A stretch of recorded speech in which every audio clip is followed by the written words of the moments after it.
Four leading riders still pressing on. The gap is coming down all the time. Sorensen on the front, perhaps I would say the grand old man of this group, but certainly his most experienced rider, I think, next to Roscioli just behind him when it comes to launching this sort of attack, hoping that the sprinter teams behind might not get up steam and catch them. Pigoli just moving off the front there, dropping back in the pink and the white colours for the Lamprey team, leaving there Sorensen. That's Roscioli coming through, grabbing himself butt as he disappears down the road.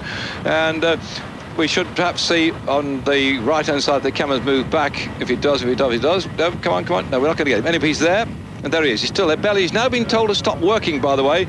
And so having been part of this early breakaway group for some unknown reason, because his sprinter specialist, Marcel Wuss, is back in the main pack. And I'd have thought that Belly, who's a good mountain climber, would have been keeping his powder dry for tomorrow, because we've got an enormous climb ahead of us tomorrow. And these little, this breakaway group here, no, you're not having a drink. Is he going to give him one? No, that's for Roscioli. Mine's a large whiskey and Perrier water, please. No? Well, the gap's now come down to 1 minute 24, and there's no worry for the overall classification at the moment, because Belly, who's hanging on the back here, is lying 71st at 21 minutes and 18 seconds. The man who was the best under-23 rider in the Kellogg's Pro Tour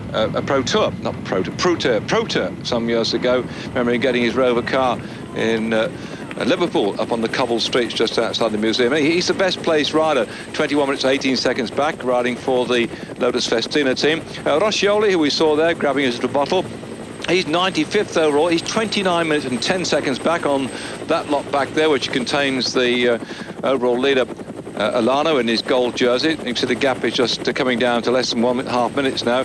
The other man in that breakaway group, Mariano Piccoli, the Lamprey rider from Italy, he's 31 minutes and 39 seconds over on general classification down. And Rolf Sorensen from Denmark, the Rabobank rider, 31 minutes and 55 seconds down on general classification. But in this sport, they don't take they don't allow much freedom, do they? They just don't want to take any prisoner. They just chop them, that's it. And then you can see that the lads from the US Postal team starting the roll here as well, trying to get something in the end of the sprint, but that's not normally their forte. We'll have to see how they go, because their top sprinter man, George Hincapie, not riding in the race today. But this is a chase group. That's the TVM Farm Freaks team, who, by the way, are still having all their problems with Blijlevens trying to go off to ride for Polte next year. But he's still having to ride because he's been paid to do it for TVM Farm Freaks, looking for a success today. Mappe trying to come through here too. That's the big Taffy driving hard on the far side there, the pink and white colours, because Telecom want to try and get a stage victory for Lombardy. And Mr. Jan Ulrich, of course, got a stage the other day, sprinting out of that breakaway group in the first mountainous stage of the race. So Telecom must be quite happy with that one. But they're driving on for Lombardy on this flat stage before we go into the big day tomorrow. That's how you can see. Look at the speed there. The front group running at 48, the back group 50. That's 30 miles an hour, by the way. 50 kilometres per hour. In fact, it's just over 30 miles an hour. 48 kilometres per hour is miles an hour. So to give you some idea of the speed, this race is way ahead of schedule. We're going to finish, I think, something like about, I don't know, 40, 45 minutes up on the fastest time, which is set at 25 miles an hour. So I think we're going to see one of the fastest stage races, certainly in the Tour of Spain, but maybe in the big tours as well. We'll have to wait till we get to the end and look back in the records. But this has been a tremendous big climb they've got tomorrow. Ye gods and little apples, these chaps who are the big riders on the flat roads are determined to give the little bit of a thrashing. So looking down about the overall position and going back to the results as at yesterday, and who's going to do what. The big disappointment, I think, was Alex Zuller. Finished yesterday in 30th spot, and he was 4 minutes 25 seconds down. As you said, the gap is coming back to 1 minute and 12 seconds. I mentioned before that the town we're going to, Lione, was named after the Roman legions which came out here. This is typical Roman roads. It's great, long, straight roads. So Legio Septima Geminana was the Roman 7th Legion, which was established in Lione. That's where the name came from, and they built these roads that are on now dead flat. So Zuller back there. Now, he's really struggling on the overall general classification, because I don't think he's in with a shout the way things are now. He's 10 minutes 28 seconds down. And in fact, last night there was an amazing setup in the hotel when he was sitting down having dinner in the evening, and he started to say to the team manager, I'm finished, I shouldn't be the team leader, and he was just upset about things. And so the team manager said to all the team around, go away, go off your meal, go off your meal. And last night they sat with Zulla, the team manager, the deputy team manager, and they've cleared the tables away. And Zulla was sitting there saying he was destroyed, the worst day he'd ever had, 2 days succession. He shouldn't be a team manager. And Echeverry said, you must keep going, you must keep going. We will still be riding with you. And you know, Zulla sat there with tears running down his face. He was distraught. Up this long flat plain on the run in towards the finish at Lyon today, the second longest stage in the Tour of Spain, 217 kilometres. And just imagine what it's been like out there grafting away on your bicycle to try and win the stage. And our two breakaway riders hovering perilously just ahead of the main field. Looked like they might be sucked up and I hope not spat out the back, because they've tried to entertain everybody and they've been hoping to get away from the pain pack. But I think there are a lot more fish to fry in that group, because some of these riders here are looking to try and set it up before we hit the big mountain tomorrow. We've got an enormous great climb ahead of us. We're inside these final 10 k's or so of the race today on this stage 7 of the Tour of Spain. Salamanca Leone and the two surviving riders from that breakaway group that formed just around about 90 kilometres to go from the finish, just over the halfway point. They're Rascioli on the front, desperately hanging on for grim death. The maximum lead they had was around about 3 minutes and 55 seconds, and you can see the rest of the pack here not too bothered as far as the Deutsche Bank Deutsche Bank team are concerned. They won't go mad on the sprint, I don't think. They've got the man in the gold jersey, Olano, sat in there, so they'll let the sprinter teams do the work on the front. And those sprinter teams, people like Rabobank, people like TVM Farm Freaks, people like the team from Deutsche Telekom, and of course Lotus Festina will be in there having a go towards the end on the run-in. We see Mappe Quickstep doing what they can too for Zanini. So the chances then for the sprinters to try and do something. Hello, things are happening. They've caught up, that's it. The gap's come down all of a sudden, and look at this, nipping off the front. Vandenbroek from Cofidis. Well, that's a naughty trick. I don't think he can go away here, surely, and open up a gap. It's not one of these courses where it's out of sight, out of mind. So as they come back into the group then, these breakaway riders have entertained us this afternoon, but all to no avail. They've been travelling, we're still just a sniff under 30 miles an hour. That is an unbelievable performance, bearing in mind they had the time trial yesterday, which was extremely quick yet again, with Mr. Olano taking the victory, and now we're going along here. The average speed of this race is absolutely phenomenal. The average speed of the race, having covered 1,116 kilometres, that's over 600 miles, since we started out a week ago with the time trial at the start of this race in Murcia, is 41.1 kilometres per hour.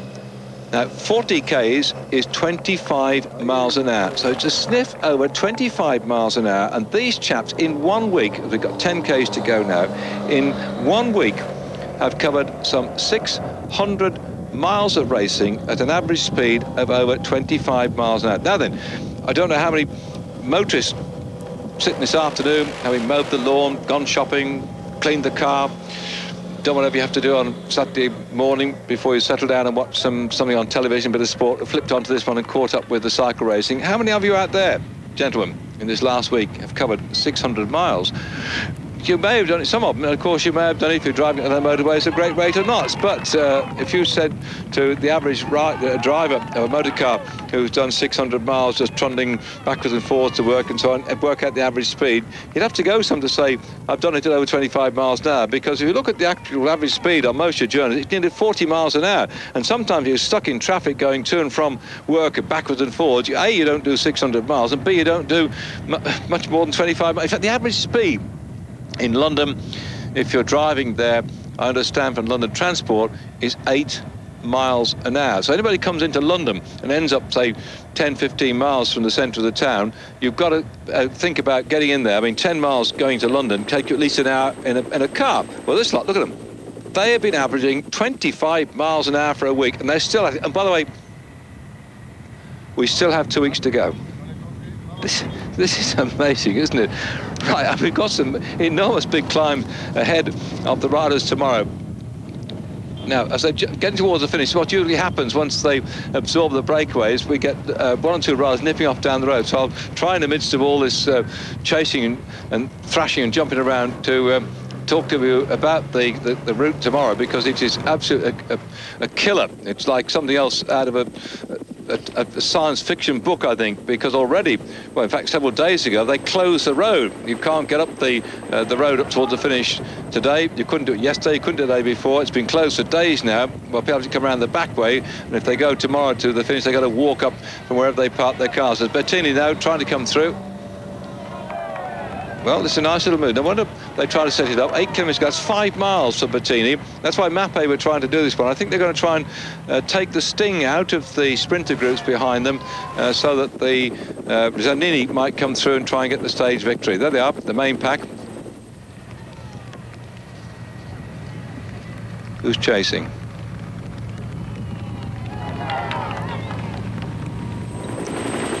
It looked like a meat chips. I couldn't quite understand why they're doing that. Unless they're trying to pull it back as we go through Vuelta, because if they pull him back, one man who could go in the last 4 or 5 kilometres might be Ekimov, ex-world pursuit champion. It could suit him too.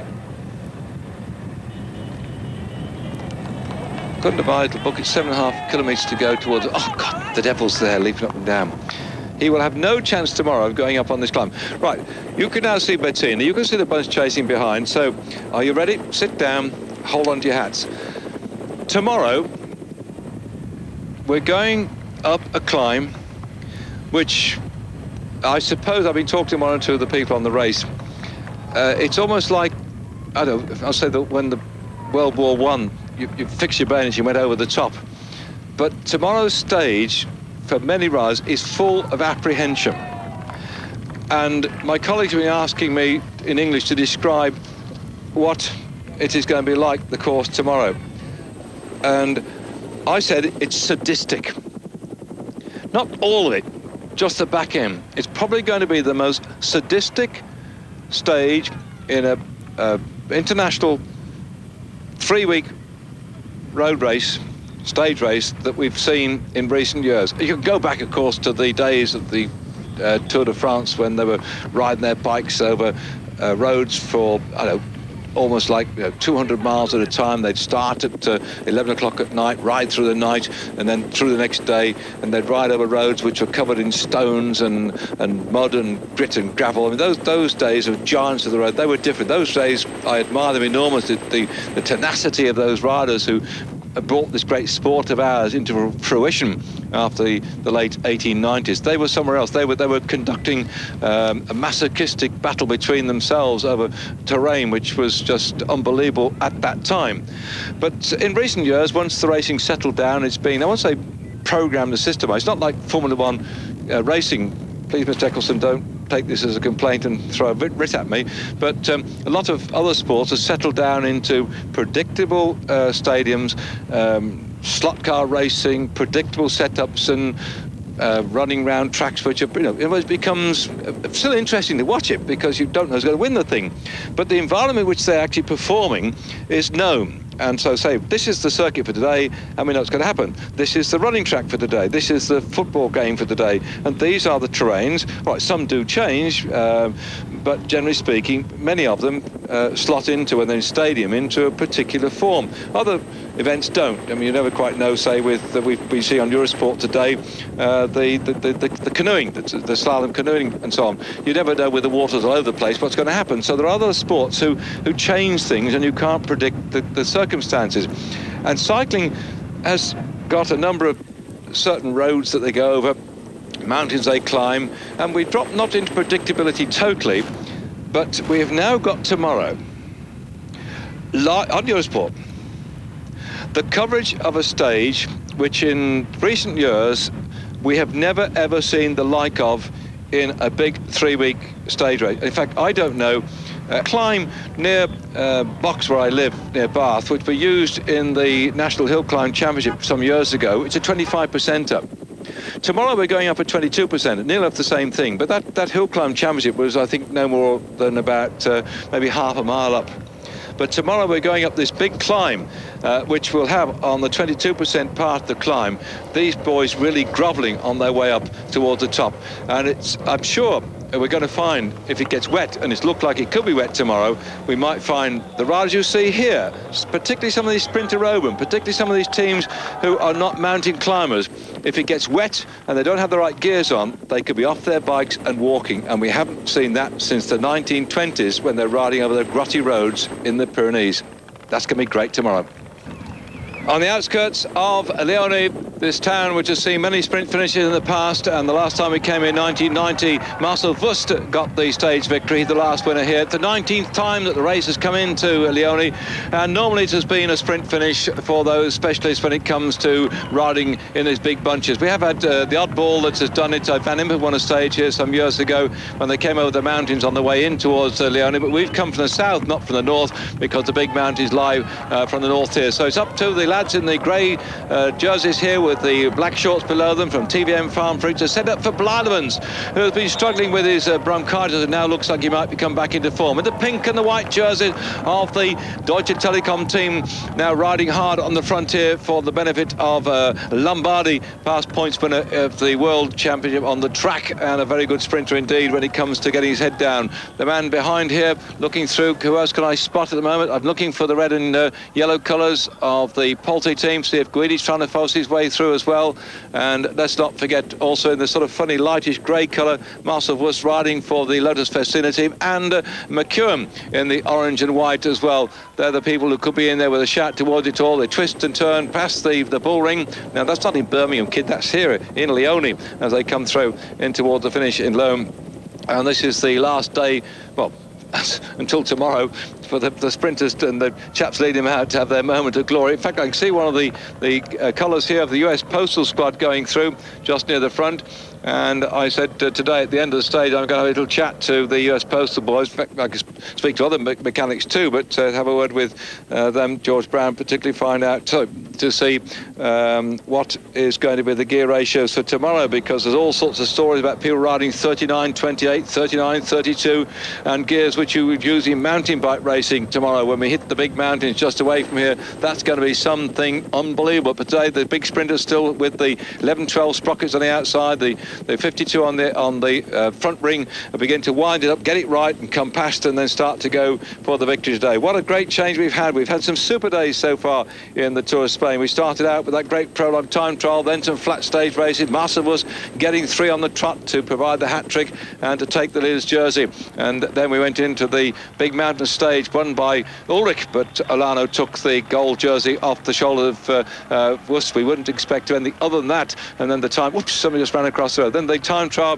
which Olano dominated, and he's still in the gold jersey as Older race leader. He won't be too troubled today to come in this main pack, because the sprinters are so far down on general classification, most of them anywhere between 20 minutes and half an hour away from the gold jersey. So we're concentrating to see who will get the sprint today as the Telecom team in pink and white move over there. Just 2 of them left on the front, trying to set up for Lombardi.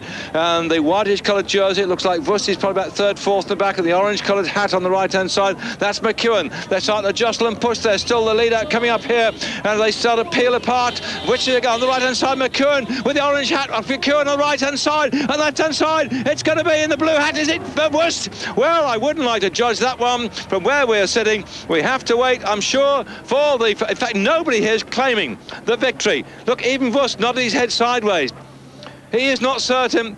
So many of these sprinters, when they cross the line, they have this sort of adrenaline flow. They go, wow, I've got it. They throw their arms in the air and they sort of make all sort of signs, I've got it. But there, Wust shook his head. It might have been McEwen. Let's watch again. Wust on the right-hand side, left-hand side, McEwen. McEwen's got it at the moment. McEwen then still going away for Rabobank, and wedged in between, looks like one of the riders from the Psycho Cannondale team. But Wust on the right-hand side, does he get it? Well, I think just about it. Just about, but it was, as I say, and I've said in the past, a Nats Whisker job here, whatever the German equivalent of Nats Whisker. If that's so, then Wust has now got his 4th victory in the Tour of Spain this year, and we're only on stage 7, so that's 8 days of race, include the prologue time trial. Let's see what he does here. Watching. Ooh. Watch. Oh, McEwen slowed, and it's certainly gone to Wust, and it's no more than probably about, I don't know, 3-4 inches. And they ran it from Psycho, I think it was, into 2nd spot, and 3rd back there. Looks like Magnussen. 4th could have been Honda, I think, rather than Lombardi. Looks a bit too big for Lombardi to me. And what a turn up for the books that was. But what a tremendous success then for Wust, having notched up now his 4th victory in the Tour of Spain in what is now just 8 days, I suppose, since we started. And look back at when we had the prologue time trial as well, which he couldn't win that one because out of road stages. 4 out of 7 ain't bad, is it? And that will take his successes this year, I think, up to 7. And let's wait for confirmation if he gets it. According to what I saw on the photo finish camera, I think he got it. So, hey, Germany's done rather well, haven't they? They've had him with 4 successes. They've had Ulrich with 1. That makes 5. But what about tomorrow? You won't see him, by the way, thrusting his bike like that at the line. And I think just back there, the Psycho Candel rider could have been Traversoni, who's been riding for the Mercadone Uno team, now transferred across to Psycho Cannondale. A bit thin on the ground, by the way, Psycho Cannondale. They've only got, Chemiso, Pugliacci, Mazzoloni, Mori and Traversoni still riding in this race. Most other people have packed it up and gone home for various reasons. And let's watch it again. The way McEwen went, look on the left-hand side, he really was going at that point on the left. McEwen in the white and orange, the young Aussie who took that stage victory in the Tour de France in the Champs-Élysées, had really got stitched up totally together, but suddenly he went a bit too early, only a snitch too early. He could have certainly got technical, according to my check, with Traversoni into 3rd spot. But we won't see a finish like this tomorrow. You see this big bunch of riders we've got here? That lot, whoever they might be, will cover something like about, I don't know, half an hour tomorrow. Certainly 15, 20 minutes, you'll be finding riders up to maybe 80 or 90 or 100 of them coming in, spread out at least over half an hour on the mountainous stage we've got tomorrow, something which really is being talked about in this race. And as we watch again and wait for the confirmation to come up on our screen, quickly let me talk about it tomorrow. The gears they're riding tomorrow, some of the teams are talking about having bikes with triple chain sets for tomorrow, because the replays, you've seen them before. That's a mountain bike setup on the front, but some are concerned about riding with a triple chain set, because to get you see the pedaling position here with double chain sets, to get it on a road bike, it means that the right-hand side, the right-hand crank and the 3 rings, means the right-hand leg might be pushed out too far.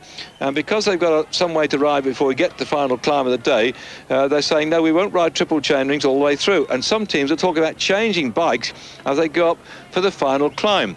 Other teams are saying, no, we'll have a big ring on the front and a small ring, but they're going to change the gear mechanisms tonight. And so all the team trucks tonight, they'll be out there, and they're going to change the back mechanism, because you can't suddenly put on a 28 or 32 or tooth sprocket, as some people have been doing, and buying those sprockets and getting them set up, because the normal road racing mechanism won't take the big teeth. They go beyond, I think, no more than 26. So when you go 28, 30, 32, that's the provisional result. Magnussen, that's right, it was in 4th spot, and Hondo back into 5th.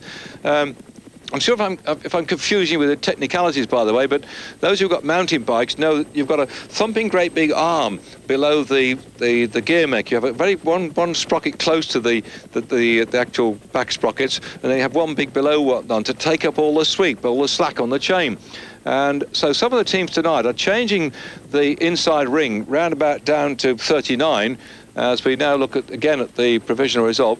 But they're going to have to change the gear mechanism to have this great big swing arm to take up the slack on the chain when they start to go up the mountains. Other teams are changing the bikes for the top men before they got the mountain. He jumps off, gets another one. I've never seen it like it in my life before. And they're saying if it pours with rain, then it might be difficult to even get grip on your back wheel. Spinning on the climb up the final climb of the day. So whilst we're watching the sprinters here, these lads tomorrow, they'll be on their flat feet. They will be doing the ponies out there. They were walking along that climb, I'm sure. And Alano said, if it's wet, some of these riders will be having the bikes on the shoulders, and they were walking up the climb tomorrow. I've never seen it like that in a big international race before. Again, you've seen it on Eurosport, the sprint finishes, so should be rabbiting on about tomorrow, because I want to get that over to you. And book your seats now. I would suggest check your TV times, radio times, national newspaper, whatever it is. If you can be with us tomorrow on Eurosport on that coverage of that stage, then I think we're in for something which will go down in the annals and history of bicycle racing as something which is completely unusual. And as Marcel Wust then gets his trophy, Oh, that's the Lion, yes. As I said earlier in the programme, Lion is Lyon, but this town is not named after a lion. That is the insignia of the town. It actually comes from the Roman 7th Legion, which is called Legio Septima Gemina, which was the legion which established itself here to guard the plain and the Roman road from Saragossa, which eventually the Moors took it over later on. That was way back in AD 68. Well, this is 1999, and Marcel Wurst there very happy with his 4th stage victory in the Tour of Spain. He's had 3 on the trot, now he's got yet another stage victory. And you can watch it then on your screen. They come through here.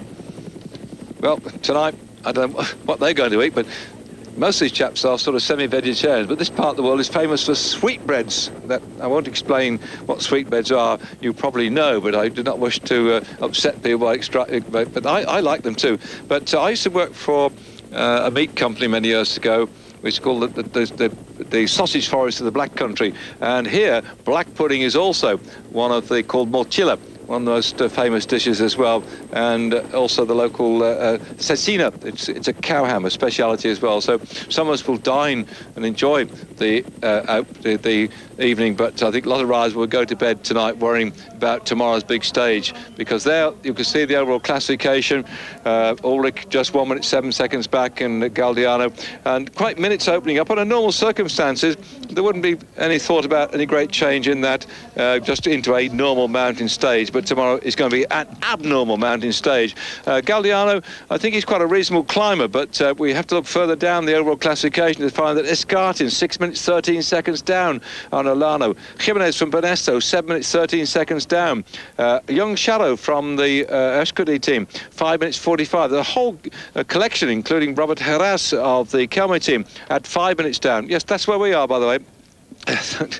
All the commentators here trying to get themselves on television. The riders who are capable of going up like mountain goats tomorrow can suddenly turn the whole thing upside down.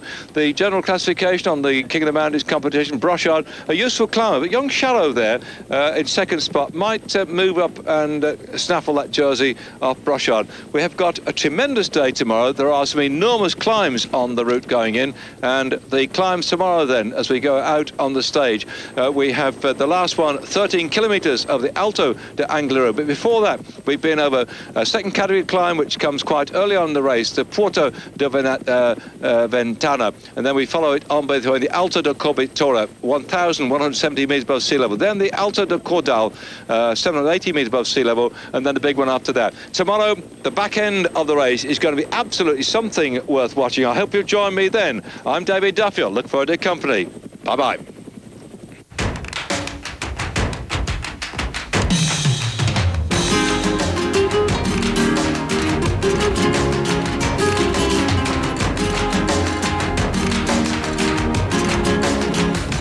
Well, buenos dias, not buenos dias, not good day really, because today we've got this thumping great today in the mountains. You see that on your screen, how it goes up towards the back end, and where it has the little E at the back, that's the Spanish equivalent of, goodness gracious me, we've got to go up that. That is the one which everybody's been talking about, the climb today up the Alto de Langliro, where there's a crowd trying to get up there, but it's been a nasty day and it's not exactly ideal conditions for bike racing. But this is going to be something which has got everybody talking, and over the years, people have been looking for big climbs. I remember 1952 when the Alpe d'Huez was suddenly opened up because they went up there for the skiing. And this road has only been surfaced recently for the cars to go up. It just goes nowhere, this road. You can see it just behind our profile here, and it goes up and up and up. Part of it to 20 to 22%, and there it is on your screen now, and that is just an unbelievable climb.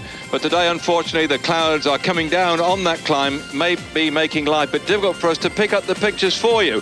The temperature to start with this morning, a little on the cold side, and I understand that it's going to get a lot colder up at the top. In fact, it's already getting a lot colder as the temperatures now begin to go down towards 10, 11 degrees. This is a look back. This is an old photograph, by the way, you're looking at now. Not today, because the conditions are getting worse. It's getting quite clammy at the top.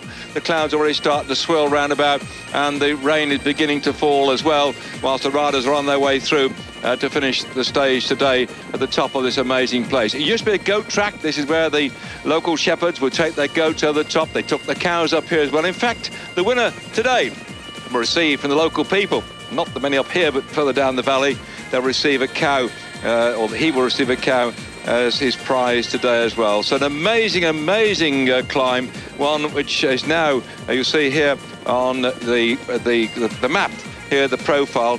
Well, it says here that it's going to be an average of 9.6%, but it's that bit in the centre there, 23.6, which is going to have people absolutely rocking and rocking. And that's really going to, I think, shake a few people when they get towards that particular part. 22%, by the way, if you have 25%, that's 1 in 4 in English money. 22% is, I think, round about just below 1 in 5. And that's where they'll finish. And you see the space, there isn't a lot of space up there for the cars and everybody else. So they're only going to allow the couple of team cars to go up, not the coaches, and they've restricted all the public. They've got to go up on Shanks's pony to get up here, rather than they see up there's just nowhere to park. And it's going to be really one of those events which will go down the history of cycle racing. And it takes my mind back to the early 1900s when the Tour de France went across the big mountains for the first time, over the Galibier and the Tourmalet, and the big climbs across the Pyrenees. And the riders then, because they were virtually tracks, they weren't surface like we've got now, they said that the riders, the organisers were assassins to now make them go. This is the Mortarolo, by the way, in Italy, which is a climb which before this one was said by everybody to be the hardest climb. And in fact, they've had 50 journalists and top people in the cycle sport to cast their votes on the hardest climbs in cycle racing, and they've already come up with the fact that this climb we're going to see today is the worst climb that they've ever understood, ever seen, and ever like to see again. And they grade them back down from the Mortarolo to the Tourmalet here on your screen. You can see that one as well, the maximum 13%, and it's 19 kilometers long. The difference is, of course, in some of these mountains, is that when you get to them, are you going to stop there? With things like the Tourmalet, the Mortarolo, the Galibier, you go over the top and down the other side, and sometimes you get to some of the big climbs back to back, and that makes them even harder. Some of the course you finish at the top, like the Alpe d'Huez here. Again, 13 kilometers, like we've seen today for this big climb in Spain, and that one goes up. But you see the maximum is 12%, compared with the 23.6% today. So this is something we have not ever seen before on television, and that's the climb which you can see on your screen now. And we're going to bring you, all being well, keep your fingers crossed that we get the pictures from the cameras on the way up the climb at the end of today's stage. So, well, it's, I think, even harder. I know what it's like. I've had a look at it. It's a real terrible climb, not only because it goes up steep, but it's a very narrow road indeed, and the riders have been fitting some very low gears to climb up, and with it wet, their back wheels are going to spin. And bear in mind now, this is the 8th stage of the Tour of Spain, and this race today could really set the pattern for the next few days when we move on into the Pyrenees, as we come out now with only one mountain stage under our belt. This is the day when the chips will be down. Into a ghastly day today, and the clouds have come down. You're going to get a few problems with the pictures as we pick up the race out there. Glorious weather to start with today, but we've had many problems since we've been up in the mountains, with riders crashing left, right and centre. On the screen then, our leader, Ivanov, and he's out there riding for the Liquid Gas team, gingerly taking his way down this climb then, the Alto de Cordel, on his own. He went over the top of that climb, and behind him, oops, has somebody come down? That looks like one of the Lotto riders has come down. Olano, párate, párate. Well, I can hear my headphones, Olano, but that's a Lotto rider. Surely it's come down here. He's trying to come in. And Olano's there too. What a disaster for the man in the gold jersey. Over the years, we've had riders go down the mountain and fall off, and now we've got the man in the gold jersey come down. Well, it looks like he smashed his front wheel. He's in a chase group after Ivanov, and he's got people like Ulrich with him. He's got a tremendous lot of riders like Tonkov, etc. with him, and that's disaster. let's hope that it looked like he went into a bit of a sort of bush of some description, so let's hope he's not hurt himself on that crash and he can get back on his bike. But now those chaps he's been riding with have just a bit off down the road, so Alano's got to chase furiously because he just crashed with Van der Voorde, but out there Jimenez, Ulrich, Heras, Ebersol, Tonkov, Ribeiro, Casero, they're all out there, and let's look back at that one. Wow, this will go down in the annals, I'm sure, of bike racing. We haven't yet got to the big climb, which is going to confront the rise at the end of it all, but already the rain's taking its toll, and it looks like he's lost his front wheel down there too, and he crashed. And he's only got, I think, one. Last time check, we had one of his teammates with him. So it's every man for himself as our leader here. Ivanov goes down this climb, or go down the mountain of the Cordal.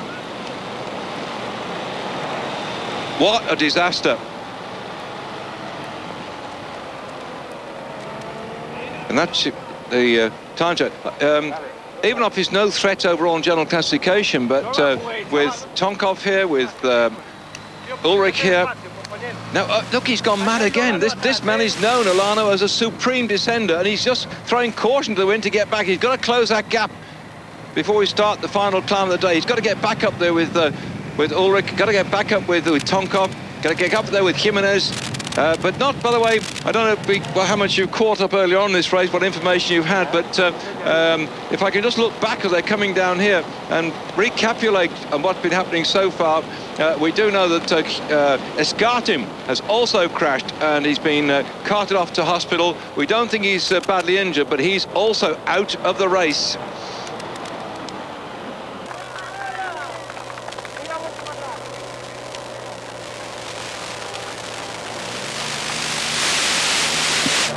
Ivanov now on the final climb of the day. The field begins to split, and Alano has made his way up to the chase group after our leader, and he's now pulling back in the champion of Spain. Looks like he's going to grab him now on the way up through here. He also tried to get away on this climb, Casero, Angel Casero, Vitilos Seguros, and the crowd waiting with bated breath to see that Alano, what he's going to do, because he's still got to get back up there to Ulrich, who's ahead of him, and the field really split apart. Fortunately, he's still got one of his teammates with him, and there, that's Rebellin, and they're even off down the road. This is Casero, who's beginning to struggle a bit. Looks like he's going to lose ground.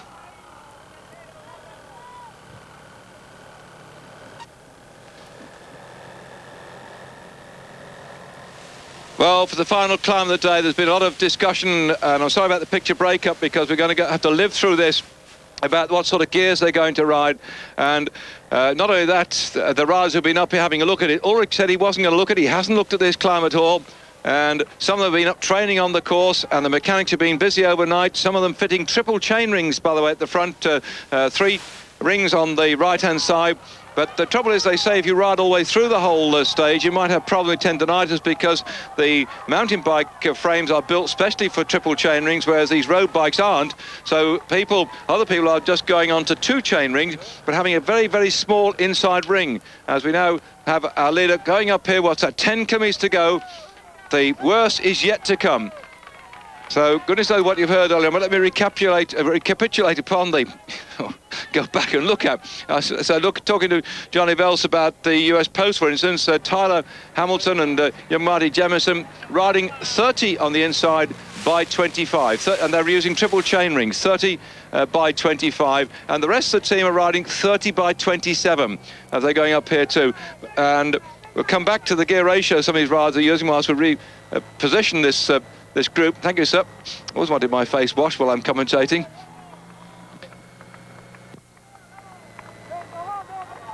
Well, Alano's getting a lot of encouragement here on the climb. 105 back, 10 kilometres to go. And this is Ulrich, you see. This is the trouble since that crash. He's got to get back up here with Ulrich. Jimenez is here too, and Heras from the Kelme team. So Kelme, having lost Escartin in the crash, he came off on the descent of the Alto de la Corbatoria, the mountain that Zulla crashed out of some years ago as well in the Tour of Spain. There's, on the left-hand side, Ulrich, an amazing man. He still looks a bit porty, a bit chunky, but he's not a gifted climber like some of the other chaps we're just seeing there on the screen. Ivanov fighting his own lonely battle to try and win this stage today, but ahead of him lies the steeper part of this escarpment.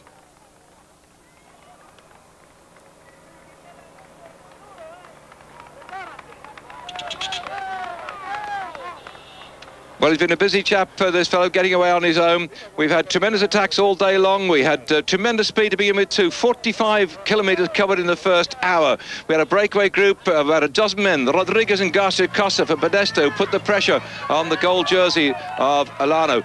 In that same group was Di Paoli of the Amica Chips team, together with, in that breakaway group, Hunter, the South African, Bettini, Nardello and Noe, the three of the Mappe team, pose a question upon the control of the race by the Once team by sending three men down the road. They've got Tonkov also now putting Alano under pressure. Good move by Bettini, Nardello and Noe. Lely, Flores, Guidi, that's Fabrizio Guidi, David Garcia and that man Ivanov, who's up in the front, were all away in that lead group. So a long, lone ride by the man at the front. He was away straight at the start, averaging 45 kilometres per hour with that 12-man group. And one by one, they got dropped off and closed up by the chase group. And we had little groups coming across, trying to get there. Aldeg, Vicario, Brochard, Cuesta, Roscioli was there too, chasing down. And then we see Tonkov, who also came up, and he's now starting his lone attack to try and pull back the man who went away just after the start. Imagine if Ivanov now, who I think is about being sucked in by Tonkov, if he's been sucked in and blown out the back, he's not got the chance to win. Yes, he has. No, so we didn't see that actually happen. It says there, camera one. So they've now picked up Tonkov. He's come out of that chase group, which contained Ulrich, and behind then still is Alano trying to chase to get himself up there. Well, it's all fallen over the place here. They're going backwards and forwards. This is Ivanov again, and yes, so he has been overtaken by Tonkov. We didn't actually see it happen, but he's gone past him now, and here is the group chasing after the group which contains Ulrich, and that's Alano on the right-hand side of your screen. This is Moto 3, as you can see. Looks like Rebellion's also made it.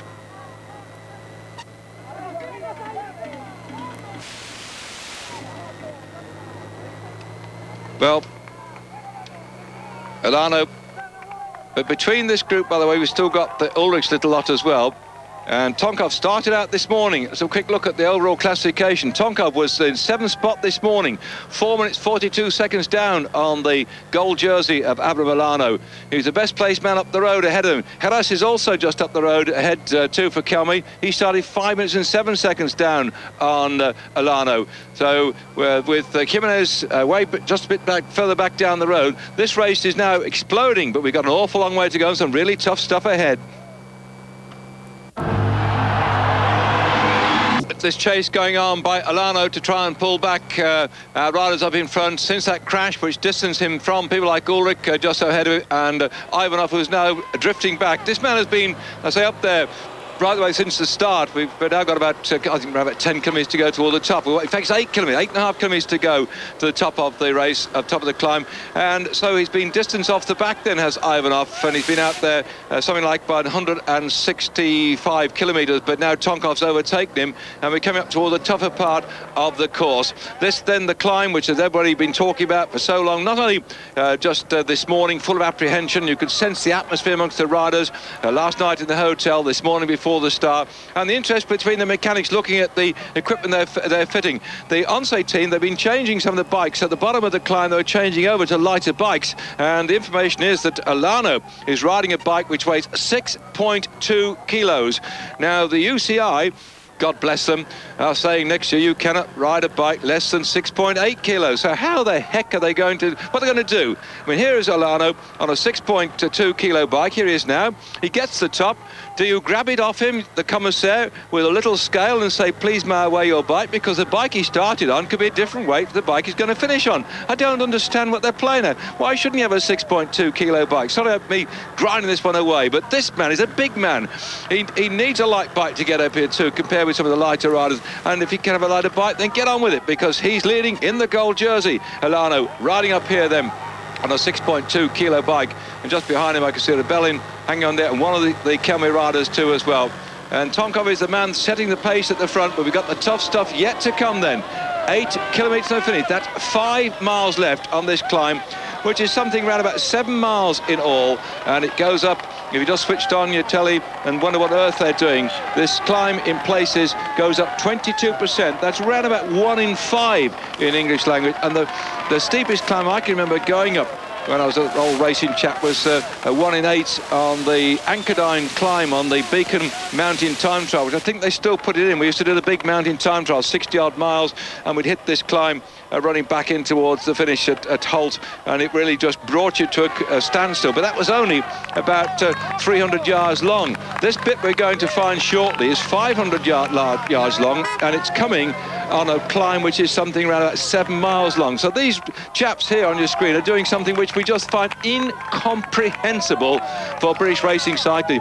I mean, I've been out on the milk race, and we used to have got things like the Rosedale Chimney, which again, I suppose, is a bit close to what they're going to be coming up shortly. But again, that was a fairly short, sharp one, didn't last very long, and you were over the top and off you went. And I'm not quite sure what Porlock is down in southwest of England, but the old Tour of Britain, when Daily Express used to sponsor it many years ago, that I think went up Porlock, and that had big chunks of climbs round about the 1 in 5, I suppose, 1 in 6, but that was again only a short, sharp climb. These lads are going to do that, and they're doing it at the end of a stage which is now taking them in the end 175 kilometres in all.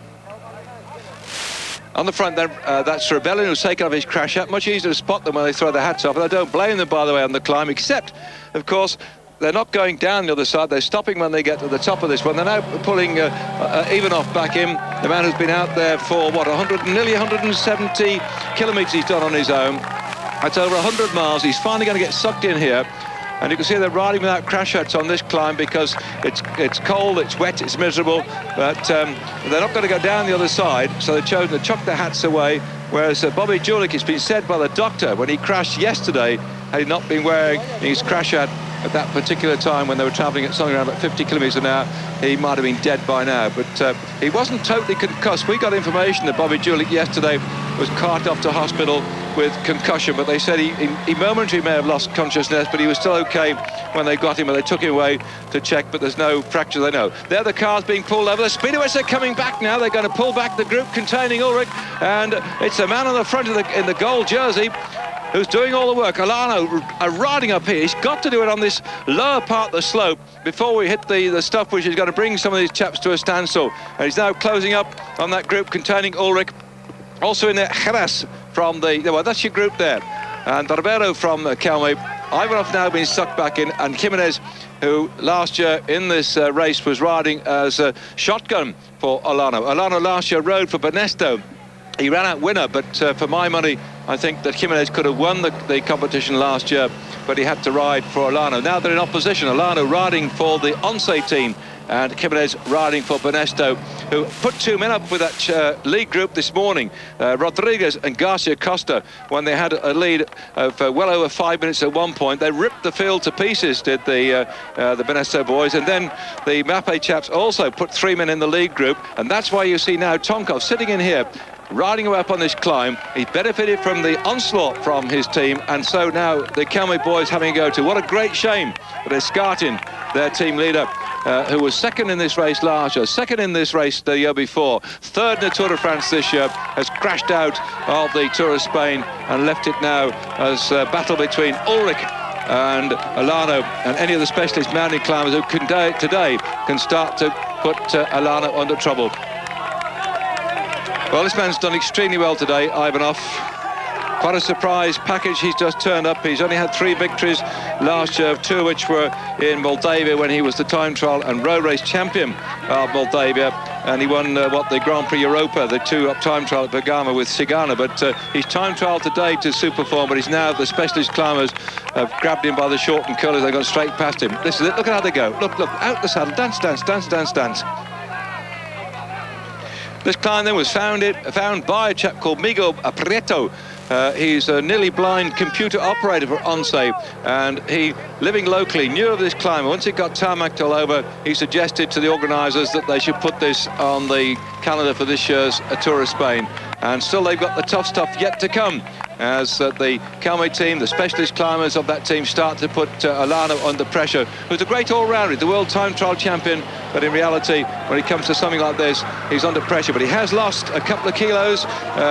Now he's down to 70 kilos in weight, and now he's really putting the pressure on everybody else to say, look, I'm coming back with a bang after that crash he had on the descent of the mountain just down the road. So, well, this is it. The whole thing is breaking up, and we've only got, what, 5 kilometres to go. It gets worse from here, by the way. You can't understand and comprehend, but it's going to get really, really tough. Murky gloom, and getting towards the worst part of this climb. And riders here trying to pull back Pavel Tonkov of the Mapei team, riding on special bikes prepared for this one. The Mapei set out today with the small 26-inch wheels on their bicycles to have lighter wheel. They thought they would help them here. You'll see, in fact, you've just seen the Polti rider Rebelin begin to struggle. Ribeiro and Heras from the Calme team are really putting the pressure on the front here and making life very difficult. Sorry about the picture breakup. Don't try and give your set a great big thump to put it right, because it's not the answer. Jimenez has now come across to Heras, in fact. Now, that's a good move by the Benesto rider.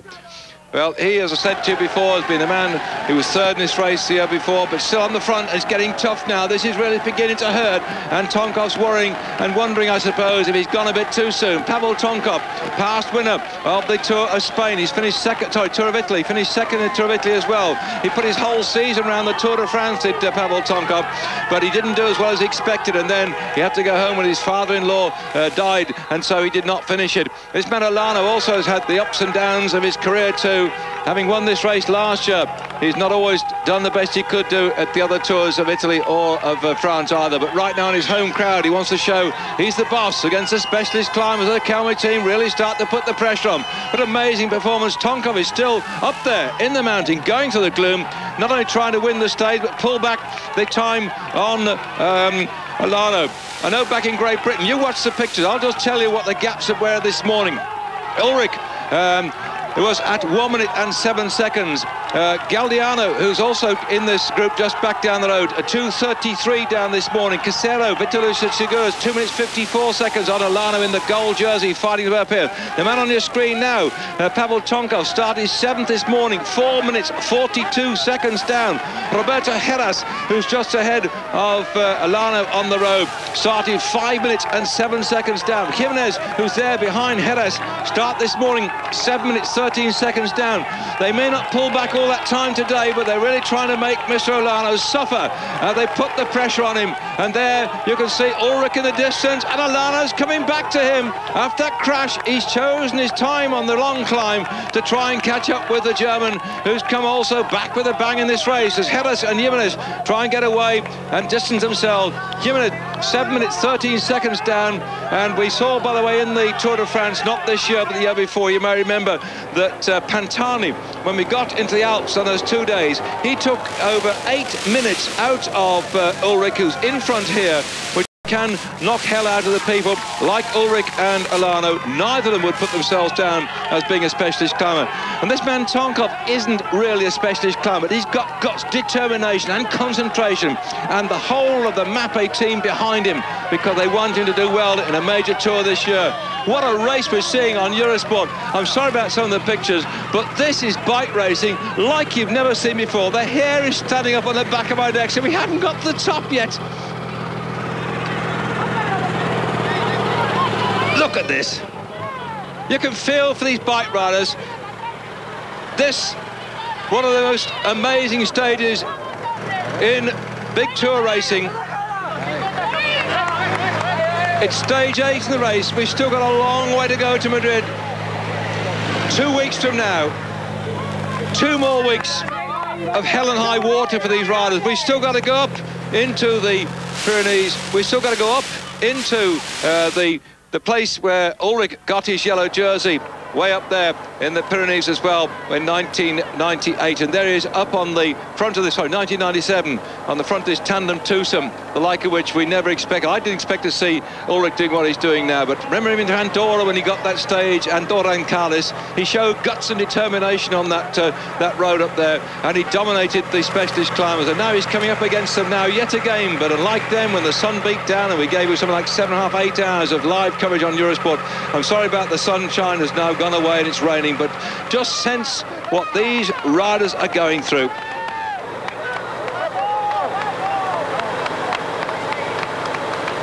And also think about the other riders right further back down the mountain. The riders, think of the sprinters, the Vos this world, the Blalem this world. By the way, there won't be Van Petegem because he's climbed off, he's packed today. Atienza's packed today. Escartin packed after he crashed as well. And I wonder how many riders are going to get half at this hill and then say enough is enough and go back down the team cars and coaches which are at the bottom of this one, because they're not going to stay the night at the top here. They're going to have to go all the way back down, but they have to go back down only in their team cars. The big coaches have not been able to go up this very narrow road, which gets narrower toward the top, and it gets worse. Well, they've named this particular route today as sadistic, masochistic, and many of the riders here, when they finish, might well agree with it. But that's their job, is to ride a bike, and whatever it has they throw at them, the organisers, they have to get up there, and that's what they're doing now. And the mechanics, having worked hard to make sure that they would put the right gears on, and they now know what this climb is going to be like. Those who have practiced it will have told the story of the climb, but the difference between training up it and racing up it is enormous. And my thanks go out to Bob Fowler, who lives down in Almeria in Spain, for sending me information from the Spanish newspaper, which was printed in October last year, of this particular climb, and when Jimenez went up there and rode it to get the feel. There's Jimenez on your screen now.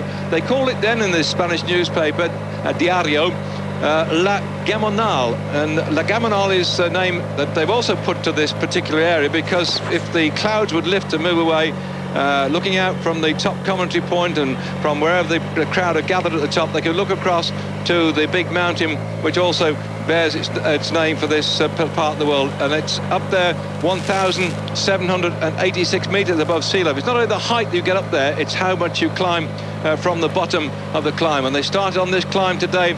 When they came up this one, they were only 300 meters above sea level, so it's been an almighty big long climb to get the top. It isn't just how high you are when you get the top, it's where you've come from to get there. Well, Alano, Ulrich, what a tandem. Certainly Alano, having had that crash coming down that mountain, was disadvantaged, but he's now up to Ulrich, sitting there as Ulrich having to concentrate. You can see there, look at Ulrich's cheeks, how much he's lost weight. He used to be very chubby, but now he's gone. But still chunky, still pushing up here. Ex-amateur champion of the world, went on to win the Tour de France. Did you know, surprised everybody. And then almost disappeared this last 12 months with injuries and problems. Tonkov, fast winner of the Tour of Italy, doing what he can on the front now to outdistance the specialist climbers. Hellas. Jimenez. Look at this, how steep it is. Well, at the start of our programme, I hope you can remember and look back to the drive shots we had of the climb when it worked its way up toward the top. It may not show on our cameras now how steep it is, but the worst part lies ahead. Still Tonkov's in the lead. Just split screen, and Tonkov, Jimenez Hellas behind Olano, Ulrich, and we're on the way toward the top of this climb on this stage 8 of the Tour of Spain. León to Alto de Angliru, which is 175 miles of racing, and the sting is in the tail. But even before we got here, the race had been split apart at the scene by the very fast start, averaging over somewhat 45 kilometers per hour for the first hour, and it broke the whole thing up. And from then on, over the climbs we've been over the top. That we quickly put in the picture as what Tonkov here tried to win this particular stage, going up to the murky gloom with 4 kilometers to go. Early on, we had the sprint at La Magdalena when Guidi got that one ahead of Hunter and Lely. They were in the breakaway group. By the time we came to the next sprint, that was at 30 kilometers. The next one was at 72 kilometers at San Emiliano.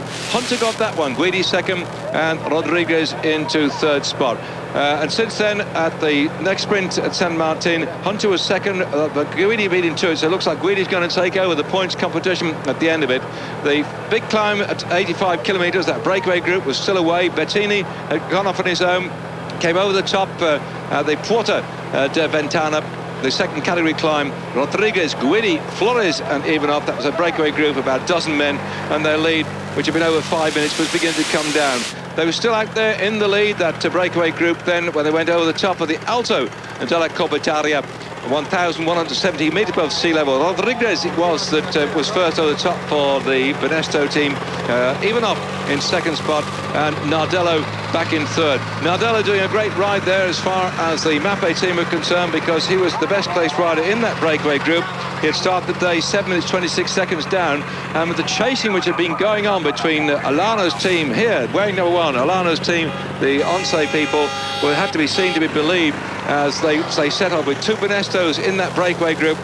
They knew they had to really work hard to try and pull them back, and so it was that Once not only did that, but they destroyed a lot of people's aims and ambitions, and everybody got shot out. But the Mappe team played a beautiful nap hand, putting 3 men down the road, and Tonkov just sat in the wheels until in the end his teammates were reeled in one by one. And over the Alto de Cordal, the one with just 21 kilometres to go, it was Ivanov who survived over the top of that one, but only by about a minute on the chase group, which included the people you're now seeing on your screen. That's a recap of what's happened today in what is turning out to be a fascinating day's bike racing. And by the way, when we get to the top of this one, it'll only be the end of stage 8. We've still got 2 weeks to go, and there's a lot more mountains ahead. This is the first, by the way, of 5 mountaintop finishes in the Tour of Spain. The first of 5. And you're going to see, if you follow Eurosport's coverage of this race, these riders going up more mountaintop finishes, and that's really going to make life difficult for those who can't stand the pace. Although the gaps are enormous already, we know that riders can lose an enormous amount of time on the climbs. So this race, when we get to Madrid in 2 weeks' time, you'll be able to count the riders back, not with a clock, I think, but probably with a calendar, the gaps that's going to exist between the riders. Even the top 10, I suspect we're going to see gaps like we've never seen for an awful long time in a big tour.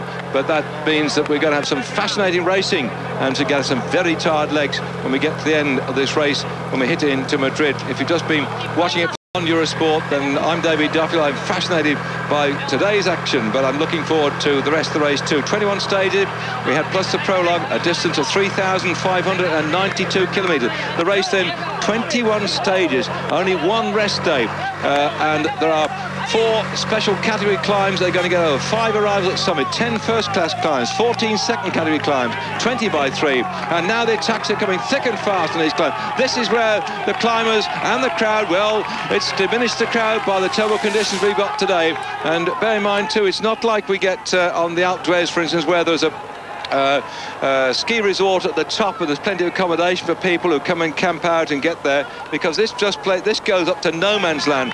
It's an old route used by the shepherds to take their goats over the top, and their cows as well, and also it's a route that's been used by the miners. We're in a mining district, and the miners also known this road in years gone by. 3 kilometres to go. Tonkov still in the lead, 57 seconds for Jimenez and Jerez, back to Alano and Ulrich at 1 minute and 27 seconds.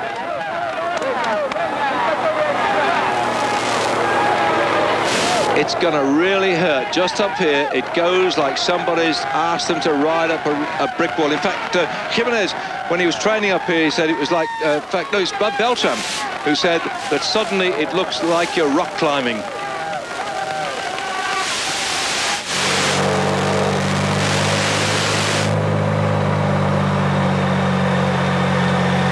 Well, Jerez seems to now let Jimenez take over and do some work.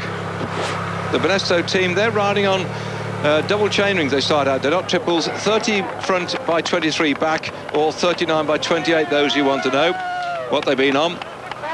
And of course, to go from the big outside ring of maybe 50-52, they've had to fit, see that silver blob back there, although he's changed his bike, the Once team are going to change bike, they've had to fit a big swing arm to take up the slack in the chain, rather like the mountain bike gear mix, not the short ones we've got. So those who have ridden all the way through have opted for the mountain bike long swing arms to take up the slack, and those who've changed bikes have kept to their normal little gear systems. Hello, who's this? Well, there's an attack coming on here, hang on. And I think that's Belton that's come up here. And he's gone straight past them. Where did he come from? Belton was way back down the road, and he was the man who said it was like climbing a rock face, and he's gone. And the Banesto rider has not only gone past them, Alano's gone after him, and Ulrich is in trouble. Well, the rock face lies round the right-hand bend here, and Belton has gone away. Now, bear in mind that just up in front of Beltran from Banesto is his teammate Jimenez. No, you can almost feel the pain and the pressure there from Ulrich, who's just lost, must have lost at least 10, 15 yards on that short, sharp turn round the corner. This is Tonkov, still concentrating on the front. He wants to get the stage. He wants to pull back that gap he started this morning. Tonkov in 7th spot then, 4 minutes 42 seconds down on Alano. This is pure theatre, and the crowd here haven't paid a penny piece to get here to this theatre, but they're enjoying every minute despite the wet conditions, despite the fact it's gone cold. It's no more than 11, 12 degrees now.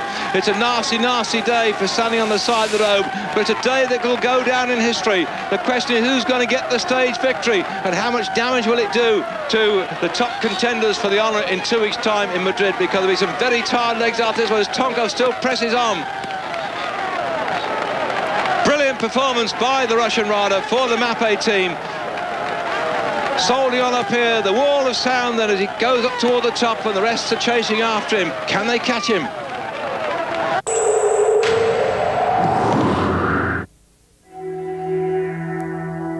The front, Hela still with him, chasing after Tonkov, and it's getting worse. Look at this. That's the inside of these hairpin bends. Really tough for them. Almost zigzagging. In fact, Delgado said they'd come up here like ships tacking across the ocean, zigzagging from side to side. But they're managing just about to stay in a straight line. But Tonkov looks like he's blown. Just imagine here, 23.6%. And most of these riders are almost riding on, I won't say direct gear, but something like 30 by 23 the Banesto riders are on. Just imagine, these are mountain bike gears these riders are on, and they're still having trouble pushing them around. As Beltran then being reeled back in by Alano. Can Ulrich fight his way back? Can Tonkov hang on for grim death on this worst possible part of the course? An amazing part of the world. We've come through the national park of Somiedo, and out there not only do you have deers and boars roaming, but bears are also too. Can this Russian bear here take up this challenge and stay up in front? Well, they called some of the big mountain climbers in Spain, like Bahamontes, the Eagle of Toledo. Well, this is the part of the world where we get the eagles, the buzzards, the harriers, the kites, and the bearded vulture, the largest prey in Europe. And this is the man who's going to try and gobble everybody up. That Basque rider on your screen, world time trial champion, winner of this race last year, Abram Alano, second in this race in 1995, is now doing all he can to exert his authority on this terrible, terrible course.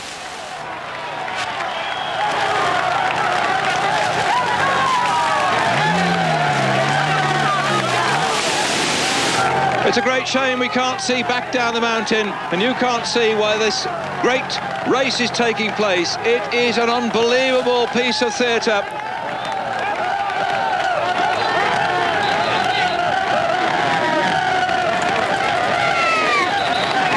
These riders have been in training right the way through since the early part of this year, January, February, depending on what your aims and ambitions were. And here we are in September. It's been said, by the way, the team manager, as you see the gap back here, 1:48, Tonkov to Alano.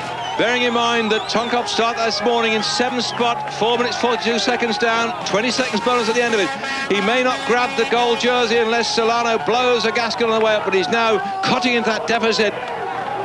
Jimenez then showing that he should have been allowed a certain amount of leniency last year to beat his team captain Alano. But it was Fernandez, the team manager of the Festina team. He said, this is the best thing for the future of the Tour of Spain. I think I'm inclined to agree with him. When this race was moved from the April period of the year, in the early part of the three major tours, it was the first one in the first part of the year. Then we went to Tour of Italy, then we went to Tour de France, then it stopped. And then the UCI said you must move the race into this September date. And Duffield said that will kill. It hasn't. The reason is, riders like you're seeing, he did not do what they expected to do in the Tour de France, in the Tour of Italy. Now is to get themselves some success at the end of the season, and this is a great place to do it in the Tour of Spain, which is much more international now, not only in participants but also in coverage on television. And we're bringing you on Eurosport more footage, more coverage, more hours of the Tour of Spain than we've ever done before. And it's amazing to me. I've been absolutely on the edge of my seat day after day, even the flat stages, with Mr. Bush taking the three on the trot. And here we got another Benesto rider coming up here. Just to me like they've really put the hammer down on the rest of the team, and Benesto are starting to go very well in that. So Leonardo Piepoli, who's coming up. Mappy rider on the front still, Tonkov. Wow. Well, at the end of this one, I'm going to feel a bit like the old shanty. I feel no pain, dear mother, now, but I'm so dry. Take me to a brewery and leave me there to die. Everybody here, when they get to the top, they'll have a story to tell, and they'll be lying in big heaps on the floor. And still, this man Tonkov, determined to take a stage victory here and show he's back with a bang, and the rest of them trying to do something about it there. Grovelling up there, Beltran, who roared past Alana, roared past Ulrich, is now beginning to struggle and wonder, did he get it right? Judgment is everything on a climb like this, because you can die 1,000 deaths, you can lose so much time. I think, in fact, it was Stephen Roche has said to me that one day on the outdoors, he lost something like 20 minutes on the climb. So goodness knows what's happening further back down here. It's all about judgment and understanding and grovelling up this climb. They make it look so simple, but they're riding very diddy little gears, these riders. The concentration. Just think, here you are, in the gold jersey. You've got to really sort this lot out. No longer are your team round about you. Nobody up in front to help you. Nobody round behind you. And of course the team cars have been pushed back down because, in fact, they're having trouble. The stories coming in, some of the team cars are spinning their wheels on the climb, and so the officials pushing on one side to allow the other riders to come through. You also see here motorcycles coming up with the spare wheels. That's necessary because the team cars can't always get up to these riders, so they've got loads of motorcyclists here with front and back wheels, and here this one is alongside Jimenez in case he gets a problem. But I wonder, have they got the back sprockets with 28 teeth? With even 30 teeth in some particular case. What back sprocket they got? Because this is not normal bike racing, but it's something which is going to go down in the legends of the big races. I can't wait to see in the monthly magazines the photographs we're going to see. I'm sorry that there is Zuller. You know, he's not that far back either, so Zuller's coming up from nowhere. Benesto are suddenly having a go at the team competition here. They've got 3 men up the road ahead. Jimenez, Beltran and Piepoli, and now Zuller's coming back too as well. And the only Once rider is Alano. And from Mappe here is Tonkov. We've got two of the riders from Kelme out there at the moment, Ribeiro and Heras. And one of the Vitola Seguros riders who survived so far is Galdiano. He's not too far back either, and Casero, his teammate too. So suddenly all the Spanish teams except this one team from Italy, Mappe, Quick-Step with Tonkov. The Spanish are battering each other into the frazzle now, but it's up there to Tonkov to try and get the stage and to show the rest of the Spanish. In fact, it was, I think, Mario Sainz who said the first week was when the Spaniards were going to get rid of the foreigners and they start to dominate it. Well, there's still one man down the road there, Pavel Tonkov from Russia, who is still trying to stay away from the Spanish rider, determined to put their name up on the list of the first man ever to win this unique climb up to Langlilo. Brilliant, fantastic atmosphere. 21% there on your screen. That's where Tonkov is now. And according to the chart which was sent to me by Harry Reynolds, national champion of years gone by, Tour de France rider, 21% is about 1 in 5 in British language. And this is an unbelievable climb, and the noise here, what a great shame the weather is so bad with 2 kilometres to go at the finish. Heras here rocking from side to side, trying to chase after Tonkov, and also powering up here Elano, Jimenez, Beltran. Ulrich's been dropped back off the pace, struggling quite a bit with 2 kilometres to go. Imagine what they've been through today then, because you're just watching at the moment, those who've been with us, but I don't know how long you've been with us, but certainly this final run up toward the top of the climb. We've been over already today in the climb, the Puerto Ventana, that was a climb of 9 kilometres, average 3.9. A mere little quick sprint, because then over the Alto de Corbeatoria at 9.2 kilometres, and an average of 7.9. And then the Alto de Coldal, 5.6 kilometre climbing, average 8.8. And now here we are on this final climb of the day, 12.5. So by the time they get to the finish today, they will have done, what, 9, 18, 23, 35 kilometres. That's, round about 15 miles of climbing, and this is the last big hitter, nearly 7 miles, and it hasn't got a bit of flat on it. That's what was said by many of the riders who know the other one well, the other big climbs in the big tours. One thing about this one, there is no rest at all. The Mortirolo in Italy is said to be one of the hardest climbs, but this one has now surpassed it because there is no rest at all. Mortirolo has the occasional little bit of easing back, but now this man going up with 1 kilometre to go, Tonkov, being chased down by Jimenez, being chased down by Elano, being chased down by many other people, but he's now he goes up still quite steeply for this final kilometre. The last kilometre, it just goes a little flatter, so he should be able now to survive. It could be therefore the Russian's name that goes on the list of the first man ever to get the stage victory on the big climb through the murk.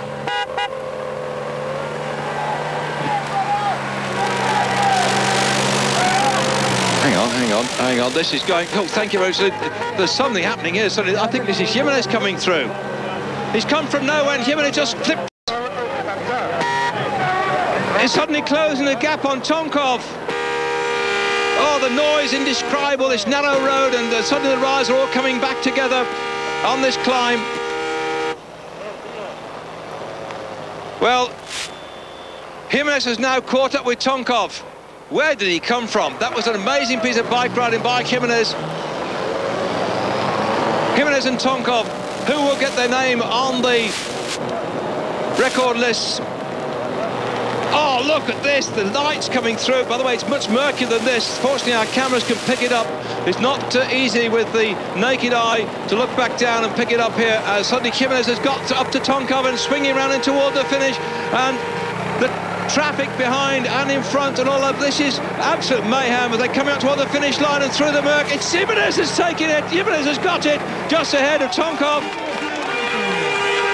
4 hours and 52 minutes of racing, and these spectacles, sights before your very eyes are something right at the top draw of bike racing. Unbelievable bike racing, and Jimenez has won the first ever stage to the top of this indescribable mountain.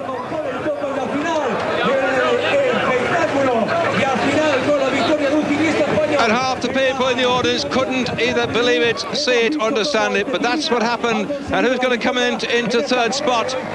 Jimenez started this morning, 7 minutes 13 seconds down on Elano. I think this is Heras coming through, but where's Elano?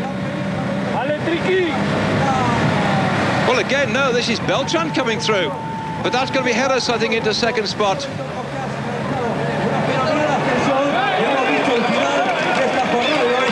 What a day, 1 minute down. But the count back to the gold jersey. That last couple of kilometres has really destroyed many people's ambitions and hopes. And that, I think, was Beltran through into fourth spot.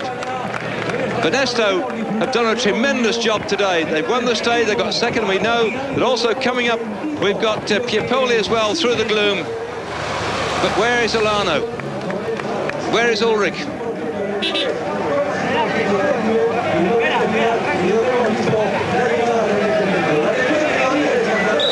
Here he is. This is Elano now. He's come through 1:43 down. He hasn't lost too much time on Jimenez, but where is Ulrich, who started in second spot this morning? He's got rid of his main contender just behind him this morning. He's lost some more time, I'm sure, Ulrich, and of course Escartin, who was going to be a threat, has crashed out today. So as Piepoli comes in, gosh, 1, 2 and 3 from Benesto, all in that top 2 minutes.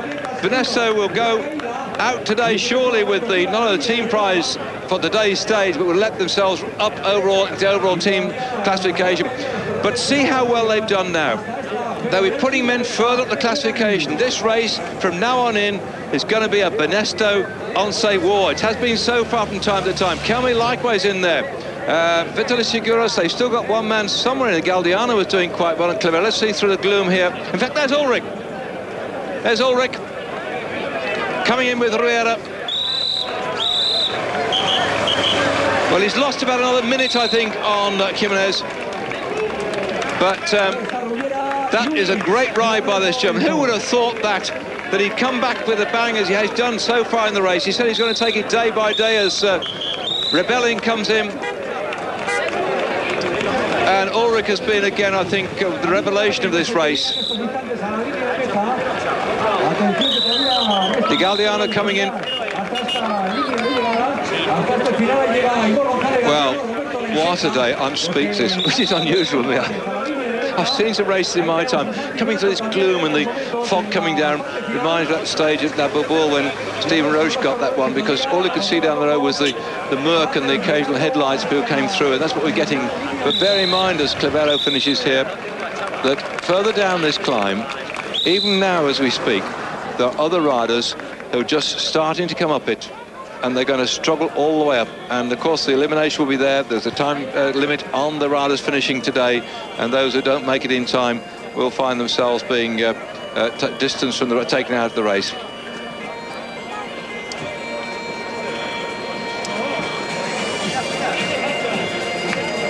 Well, if I can recover in time, I hope you join me tomorrow for stage 9 as we go on then out of the stuff we've seen today. Some of the unbelievable shots. We're looking back at the winners of the stage, the winner of the stage there, Jimenez just ahead of Tonkov.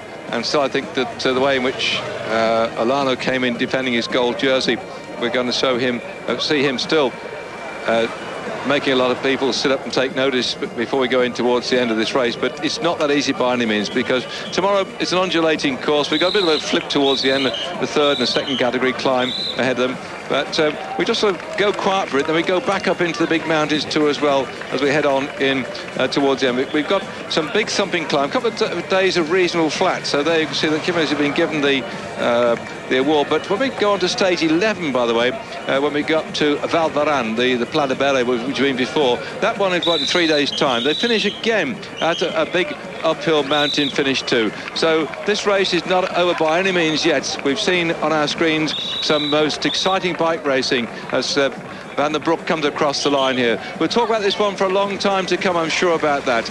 And well, I hope you'll join me for the next couple of days when it's going to be fairly flat, but again to look forward to the big mountains in the Pyrenees when it's not over yet. I'm David Duffield. Please stay with the tour.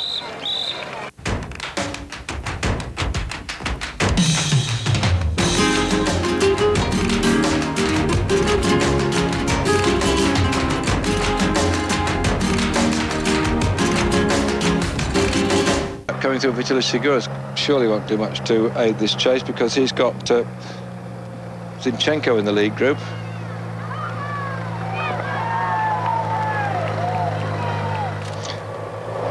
This is a climb. When we get over the top of this one, we've just got 8 kilometres to the finish. That's 5 miles. That's it, the second category climb. They call it the second category. I've seen worse than this, but at this stage of the race and after yesterday's, it's certainly going to hurt the legs and the conditions they've been riding through. And spare a thought for Michelli in this group, number 96. He was with the pack yesterday. He rode extremely well on that climb, and he's with this break again today. Is Jalabert in trouble? Sensible chap wants to put his Mac on. Jalabert way down on classification. He's decided, I think, that the best thing to do is put on his Mac, don't get to chill. He's a bit off form since he had that crash in the Tour of Castiglione. And so sensibly he's gone back now, and he's just going to sort of coast into the finish. He's done what he can to help Alano.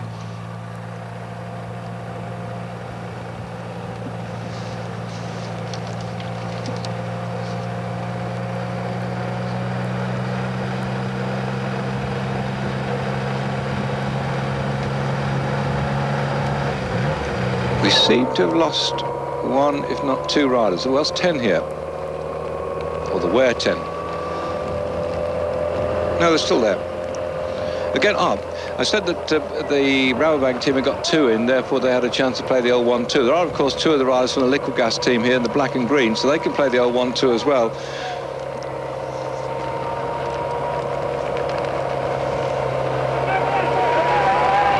God, awful, isn't it?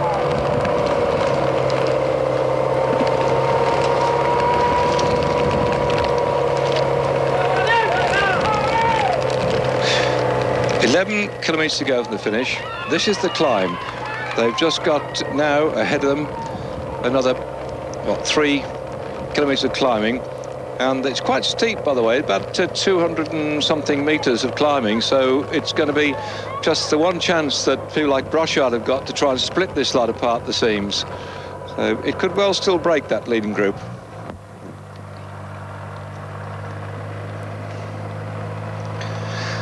Our main pack here on this climb, still the gap we had last time, around about 3 minutes. It looks like Ulrich in that group further behind. Not much sign of the Once team doing the driving, and they must get a bit worried, I think, because Ribera's in that lead group, and according to my notes here, Ribera on the general classification, he could be climbing up a little bit. He was 16th this morning, 9 minutes down on the overall. Yeah, he was, that's right, he was 9 minutes 21, 9:21 down, Ribera, the best placed man in that breakaway group. And here we come, up this climb.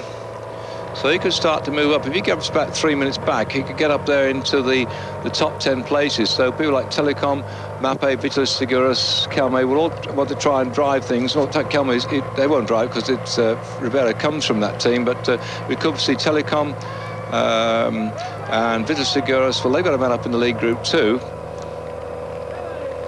So interesting little group behind us. Who's going to do the work? Oh, it's a nasty hill, this, isn't it, eh? Second cap, but it's not one of those long grinding ones. It's just a bit short, sharp, and very painful after been racing since this morning. Look at the conditions, this terrible storm we've got. Not quite as bad as that whirlpool we had, what was that, about day 3 into the race? We nearly blew everybody off the bikes.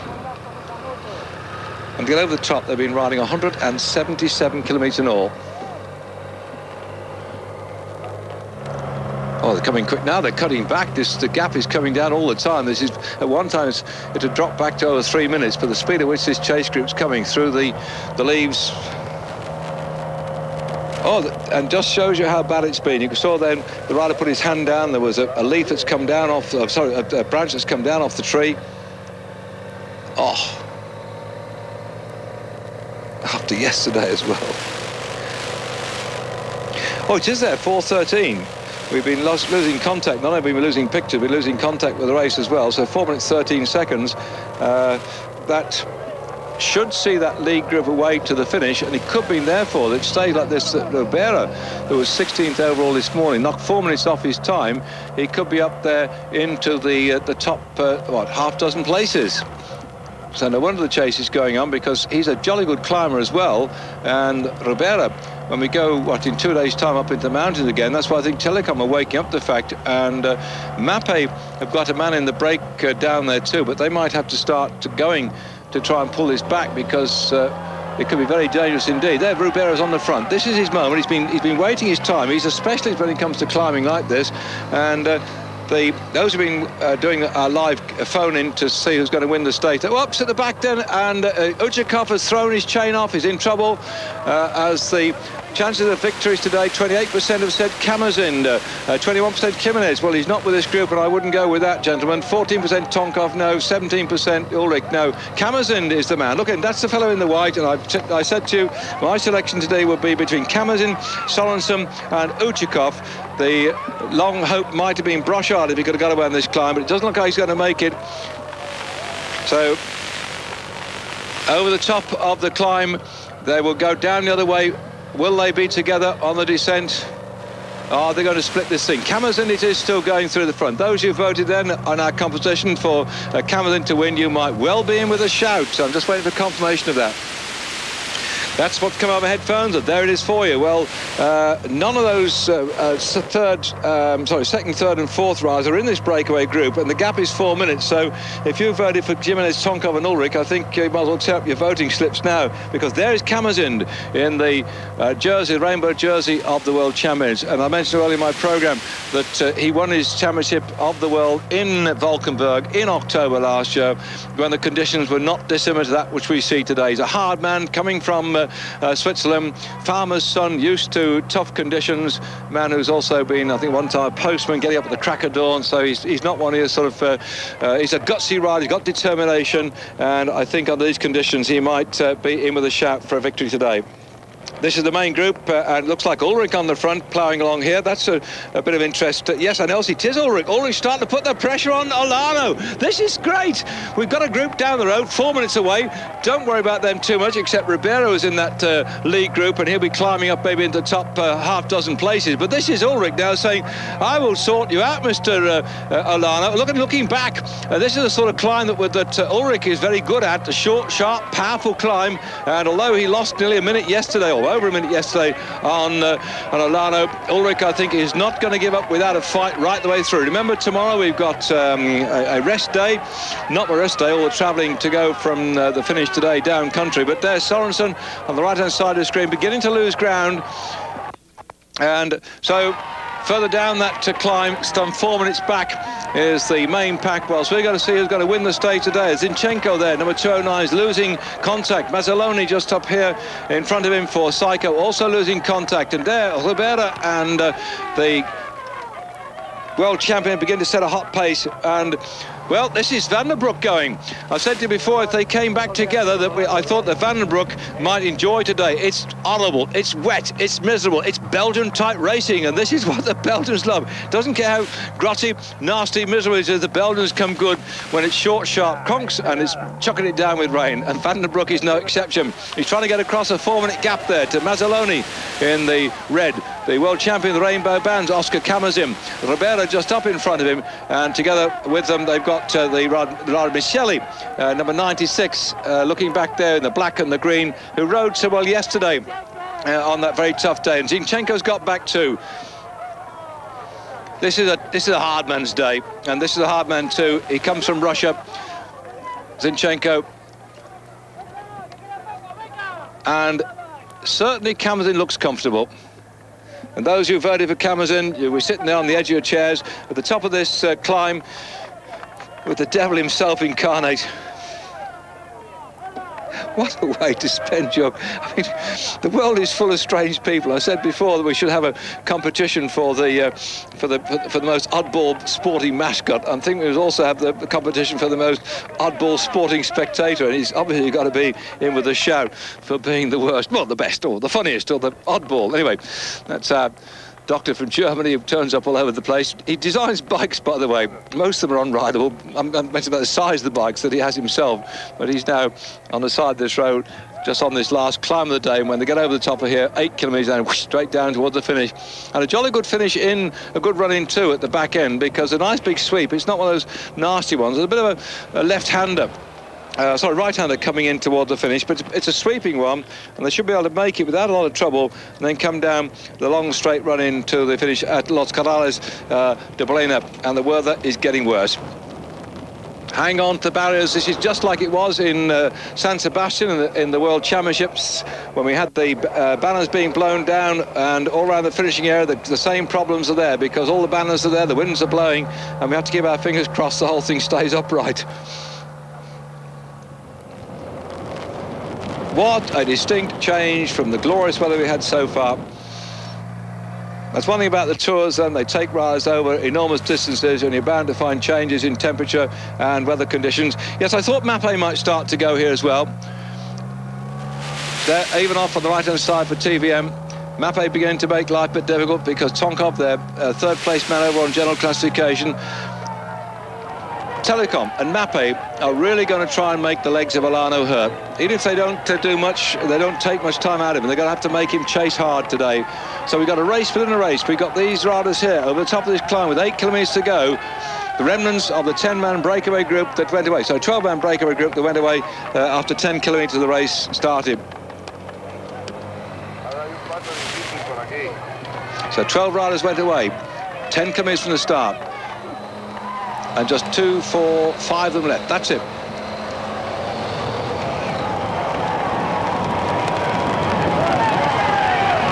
Keep your fingers crossed.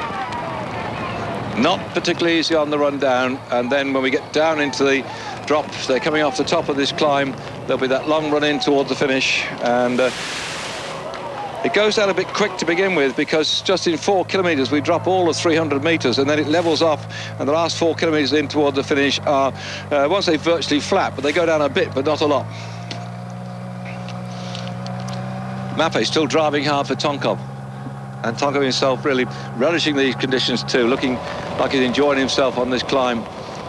The last time check we had the gap 4 minutes. They're going to close that down a bit. I don't think they're going to catch our leaders, but look, it's split. This is what they have to do, really start to ride hard. Interesting why Ivanov is in here from the TVM Farm Freaks team, and the gold jersey on the right-hand side, Alano starting also to say, right, if you want to play this game, I'll come with you as well. Tonkov and Alano and Ulrich having their own private battle on this climb. That is tremendous, isn't it? We've seen the lads go down the road out to get the stage victory. Now Tonkov, Alano and Ulrich having their own little war. It's all to do with sussing out the opposition, making life difficult for them.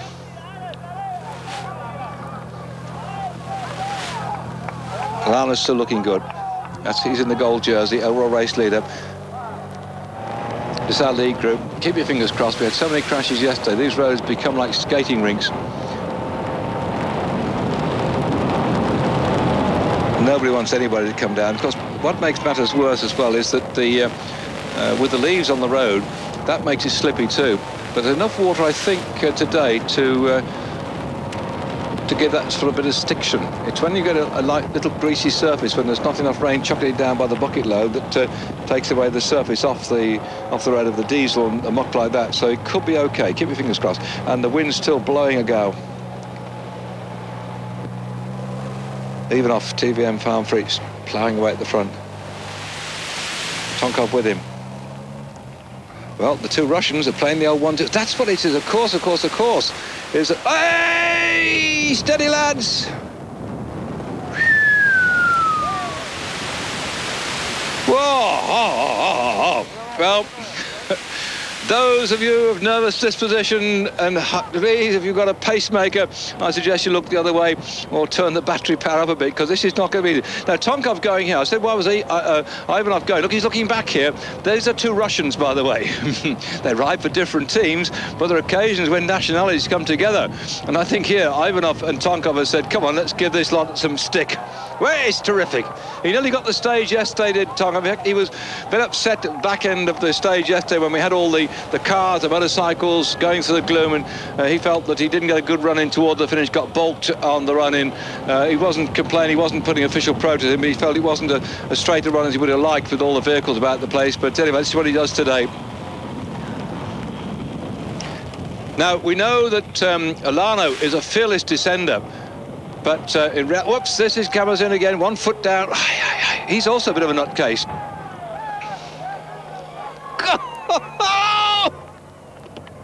Dear me, I don't look. Actually, Cameron has lost the front of this group. Our motorcycle can't keep up with them. Oh dear, change underpants time here. See, look, the motorbike can't stay with them. Back here, Ivanov, and I think somehow the gap is coming down, and we could find Alano back in here. He fell off yesterday, but he's a fearless descender as well.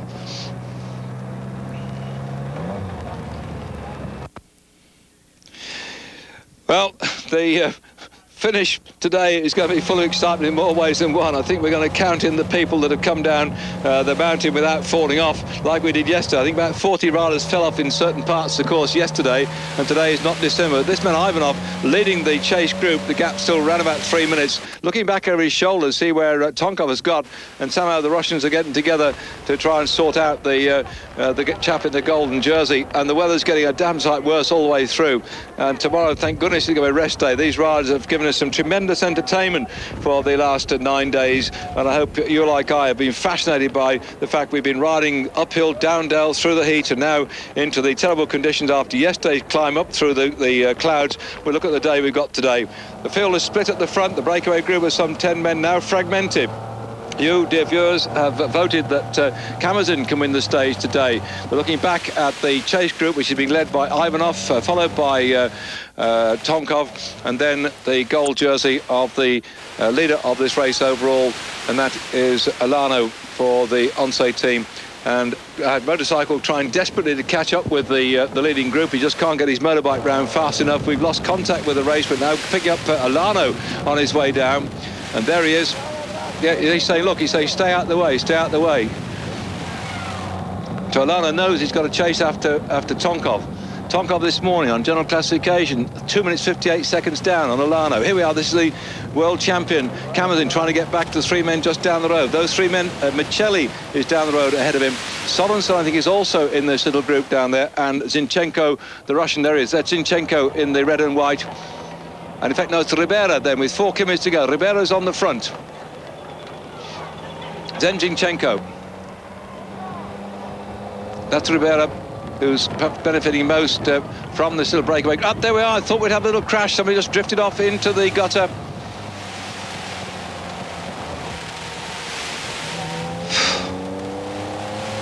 This is a nasty corner where the leaders had a bit of a heart-stopping moment.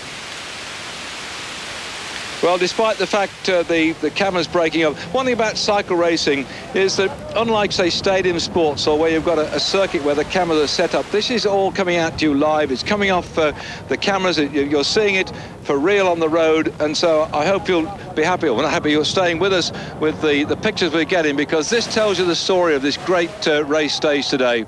These 10 men or 12 men who went away after 10 kilometres of start, and just of them we've got 4 left at the moment. That's number 96 on your screen. That's Michelli from Liquidas in the black and green. In the red and white, it's Zinchenko from Vitor Seguros. In the green pants, Ribera from the Kelma Costa Blanca Eurosport team. And just having recouped and caught back up with them is Oscar Kamazin, the world champion in the whitest jersey. Are these 4 going to work together or try and rip each other to pieces?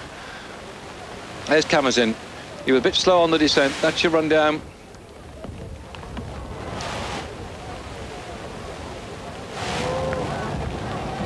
Oof, now then.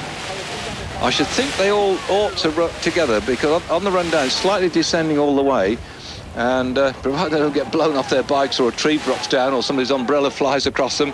Kamazin, to my money, I think would go probably about 1 kilometre from the finish. I don't think Kamazin would leave it to a sprint finish at the end of this little lot. I wouldn't know who's the best sprinter out of this lot. Zinchenko could be pretty quick. So Kamazin now has got to play doggo. I think he's going to... Hello, this is Ulrich. It's every for himself on the way down here, isn't it? These 4 could well be into the finish. They're at least a kilometre ahead of the chase group, in for the victory today. Ivanov's just easing back. There's Ulrich coming through, just picking up with Ivanov. He's got Tonkov and Olana for company. These top 3 riders on the overall classification really are quite prepared to rip each other to pieces on a day which I'd have thought they'd quite happy to just coast in towards the finish and make sure they get there safe and sound. But look, this is Olana goes. This is a difficult part too. See these bits of white zebra crossing. Gets very slippy with the rain coming down.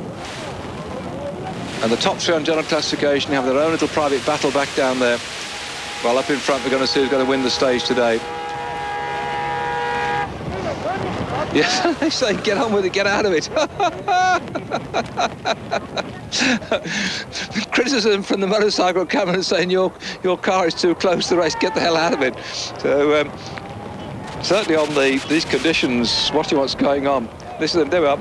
Milano and Ulrich and Ivanov. And where is Tonkov? Ivanov hasn't got to do anything to do with this chase. He can just sit around and let these two do what they want to do. Tonkov is not now on our screen.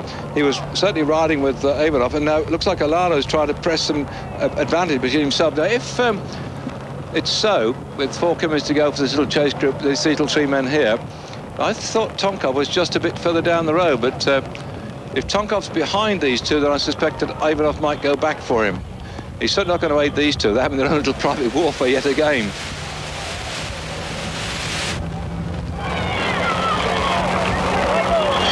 Well, our leading threesome now virtually off the mountain on the flat part. In fact, more than that, there were foursome, but it looks like somebody's got back to them at the moment, because who's got back?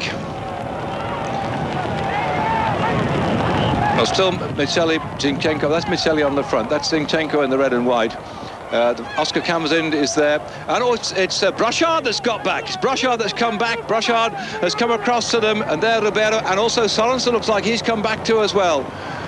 Well, that was surprising. Those 4 men had got it stitched up, and they looked like they were going to sort it out between themselves, but they've been caught by Brachard. I said Brachard's good at riding on these conditions. He did it in the World Championships in San Sebastian when he got the rainbow jersey. We had discussing it very similar to this when the winds were blowing and just demolishing all the barriers, just like you've seen today. We had the same thing happen before, and Brachard won the World Championship under those terrible conditions. He's coming thundering through here, and Brachard going away from them. Well, Kamazin, I thought, had got the power in his legs, but Brachard's caught them all lapping, and he's here still on the front. Brachard riding away for the Lotus Festina team, looking back over his shoulder, and they don't look like they're going to catch him at all. So Brachard, over 4.5 hours of disgusting weather today. In the final 200 metres, he's been away in that break that went after 10 kilometres. The 12 men are 186 kilometres. They've done 176 kilometres at the front, and Brachard it is that caught them napping, and he gets the stage success today, the ex-world champion. And just behind him, coming up into second spot, looks like the reigning world champion, Kamazin, second ahead of Michele, and just back there Zinchenko into third spot. What a day, what a disgusting day too. And the clock up there shows the time running, provided by Mr. Festina. Lotus Festina, the sponsor of the official timing of the race today, and also providing us with yet again another victory, because they've had in this race so far a triple for Marcel Wust, and well, he had a 4th victory as well. So they've had some 5-stage victories have the Lotus Festina team, as the dribs and drabs, the leftovers of the breakaway group, come on here in toward the finish. That's Grabs there together with the rider from Psycho Mazzoloni, Psycho Cannondale, and just drifting in here one by one, waiting for the rest of the pack to come through. What a day we've had. I'm waiting to see what happens further back, because we know that Tonkov tried to go away. That is not surely Tonkov finishing there. Didn't have a chance to look out and see who it was, but Grabsch and Uchikov had to come to a bit of grinding halt, lost his momentum further back down the road. Oh, Zanin that finished for Mappe, that's right, and then Mazzoloni coming in. Well, the last time check we had, it was over 3 minutes. This is the other rider from the Liquigas team, and this is going to be Contrini.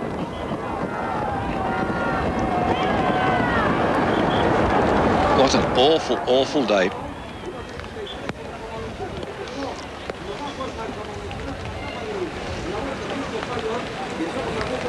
And the average speed, 40.7 kilometres per hour. That's just over 25 miles an hour for the 186 kilometres.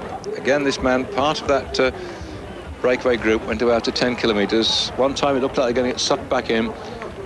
They got within, I think, 1 minute and 30 seconds, the big pack did.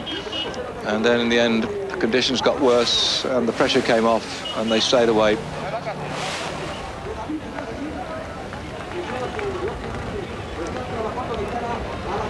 Now, this is the man who's going to benefit most by the performance today. Ribeiro, this morning, 15th overall, and he was, what, 9 minutes, 21 seconds down, so he could move up there into the top 10 places. Through the murk and the gloom comes the breakaways from the main pack.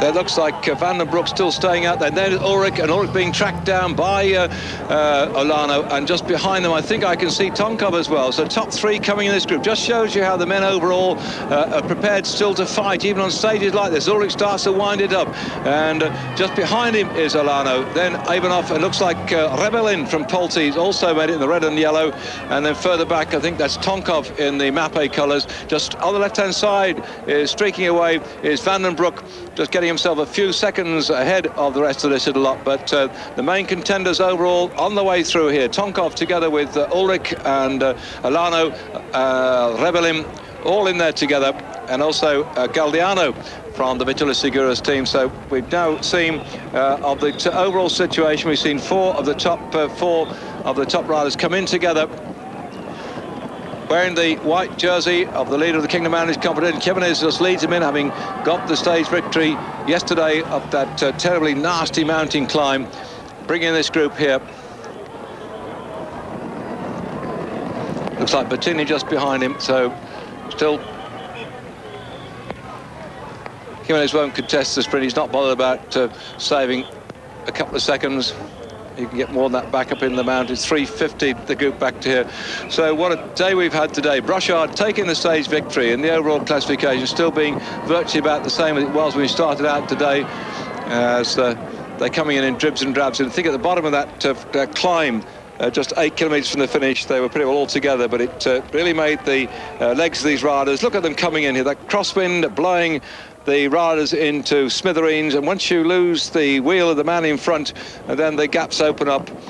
I think that's Gawocki, the Polish rider, coming in here, the tough man too. It really has been a hard man's day today in the saddle. And for those who voted on our live broadcast for Kamazin to win the stage, sorry about that, but he got thereabouts, didn't quite make it. The other man I tipped as a possibility, Brochard, having got the victory, as the rest of these riders coming. Look at these dribs and drabs.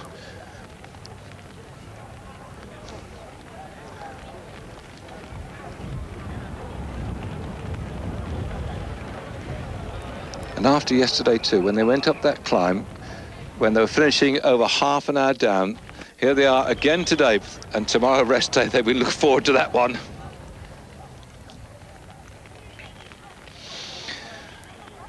Well, I've seen some Tour of Spains in my time, been working on this race over the years, and it's been moved to back end of the year into September, which everybody said would give us somewhat better weather conditions than in the early days when it was held in April, when we'd often have snow. But today, Brochard coming in to win the stage on what has been a disgusting day in the saddle for all concerned, and I think all of us would like to give a big 3 rounds of applause. Hip hip hooray, hip hip hooray, hip hip hooray for all the riders today. We've not changed, or we've seen no major change over on general classification. Ribeiro will have climbed a little bit up the GC. Brochard has scored yet again another success for the Lotus Festina team. So Mr. Rodriguez, the owner of the team, we're very happy, I think, yet again, that he's got a success on what has been an awful, awful day in the Tour. There behind you can see that Oscar Kamazin, the world champion, who could really be nice if he got the victory. He did try so hard today, and the 4 breakaways who stayed away over the top of that climb kept looking at each other. This man Brochard caught them all napping by steaming past them when they least expected it. I know he's a supreme descender, because I remember 2 years ago in the Tour of France, when he did the same thing over the climb, running in towards the finish of one of the stages, which escapes me at the moment. He stayed away and managed to get the victory when everybody else thought he'd be snaffled up by the group coming at him. But he got it today, and the weather conditions have just made it a bit of a lottery to an extent towards the end. A few of the riders just finding it difficult to stay upright. Some of those are good descenders, some aren't. And you can see this lot coming in here. They went far back as we came into the last 20 kilometres, but they come in dribs and drabs, 2s and 3s, just riding their way in toward the finish, where the Spaniards will be there with a sponge, just believe it or not, a sponge to take all the grit out of the face and out their eyes. Well, many of them riding with these sun specs on, not to keep the sun out their eyes, but to stop the grit getting in there.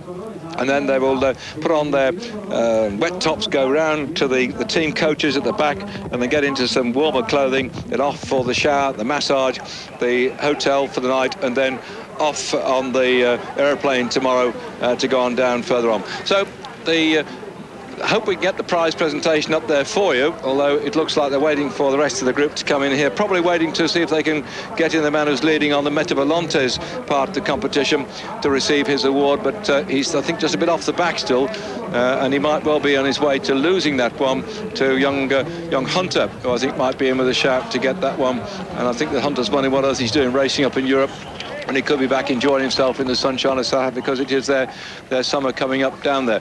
Right, the group coming in here. Can I see the man in the jersey? No, I can't. So we may not be getting on with the presentation of the jerseys at the end of this stage.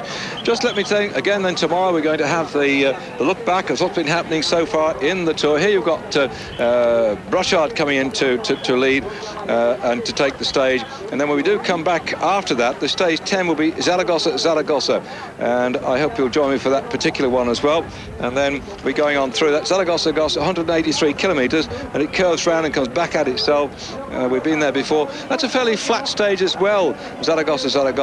Just 3 of the sprint and 1/3 category climb, so I don't think that'll change things overall. But then we go on to the stage 11 on the 16th of September, when we go up to the Pla de Beret, and that one finishes up the top of a thumping great climb, nearly 2,000 metres above sea level. So Brochard here, having won the stage, he lost the Kingdom Manners jersey the other day. He hasn't given up without a fight, and the mountain climbers are back in action on September the 16th on stage 11. Tomorrow again, let me repeat and say to you, we have a highlights program. Day after that, a flat stage, and then the stage from Huesca to Val d'Aran, 201 kilometres, a climb at the end of that one, which is one of our second of the big mountain top finishes.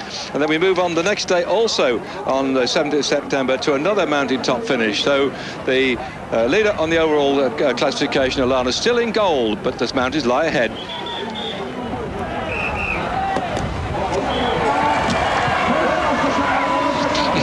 As he didn't want wetting with enough rain, he's now got the champagne for all and sundry to see him up there, and taking his champagne on board.